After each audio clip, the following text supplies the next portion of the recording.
अध्यागमनबाट visit visa मार्फत line मिलाएर नेपाली जनतालाई बेच्ने प्रकरणमा स्वयं राज्यका निकायहरू जोडिएको कुरा प्रकरण बाहिर आउँदै गर्दाखेरि राज्यको निकायले कारबाही गर्नुको सट्टामा बचाउने प्रकरणमा लागि परेको छ। यतिखेर हामी गृहमन्त्रीज्यूको राजीनामाको माग गर्दैछौँ। राजीनामाको माग गर्दै गर्दा नैतिकताको मात्र प्रश्न उठाएर माग गरिरहेका छैनौँ साथीहरू, यो बुझिदिनुपर्छ यहाँहरूले।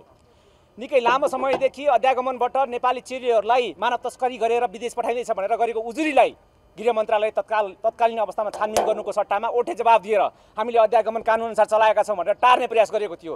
यहाँलाई स्मरण छ होला 2081 साल पौष 5 गते वेबसाइटबाट दिएको उजुरीको विषयमा, त्यो उजुरीको विषयमा गृह मन्त्रालयले तत्काल छानबिन गर्नुपर्थ्यो।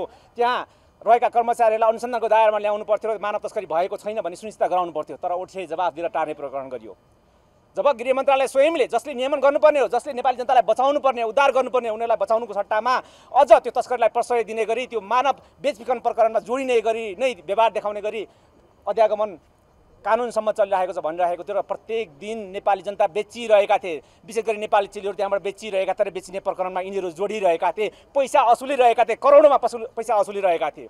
बारम्बारको उजुरीपछि अख्तियार दुरुपयोग अनुसन्धान आयोगले छानबिन प्रकरण अगाडि बढायो र अख्तियार दुरुपयोग अनुसन्धान आयोगले छानबिन प्रकरण अगाडि बढाएर अधिगमनका कर्मचारी र अधिगमनका प्रमुखलाई पक्राउ गर्ने प्रक्रिया पुर्याइसकेपछि गृह मन्त्रालयले त्यहाँ दोषी देखिएका कर्मचारीलाई कारबाही गर्नुको सट्टामा सस्पेन्ड गरेर अनुसन्धान गर्नुपर्ने पाटोमा काम नगरिकन बचाउनको लागि रातारात सरुवा गरेर गृह मन्त्रालय लिएर आयो।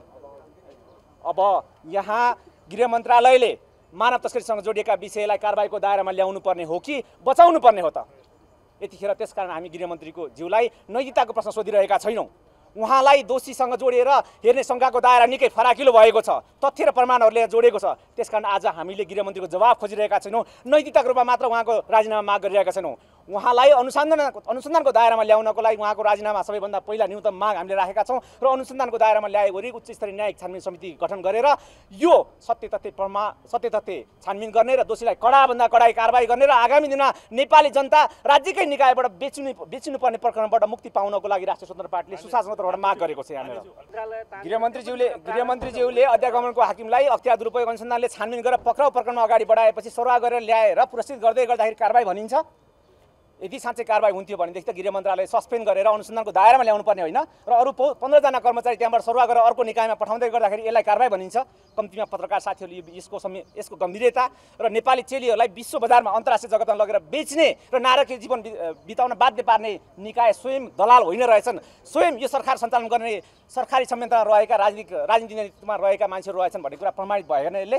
र ती पीडित जनतालाई उद्धार गरेर ल्याउनुको सट्टामा उद्धार पनि गर्न सक्दैनौँ भन्ने र यहाँबाट जाँदै गर्दाखेरि त्यो मानव तस्करसँग मिलेर बेचबिखन गर्ने प्रकरणमा जोडिएकालाई कारबाहीको दायरामा ल्याउने पर्ने कुरा महत्त्वपूर्ण होइन।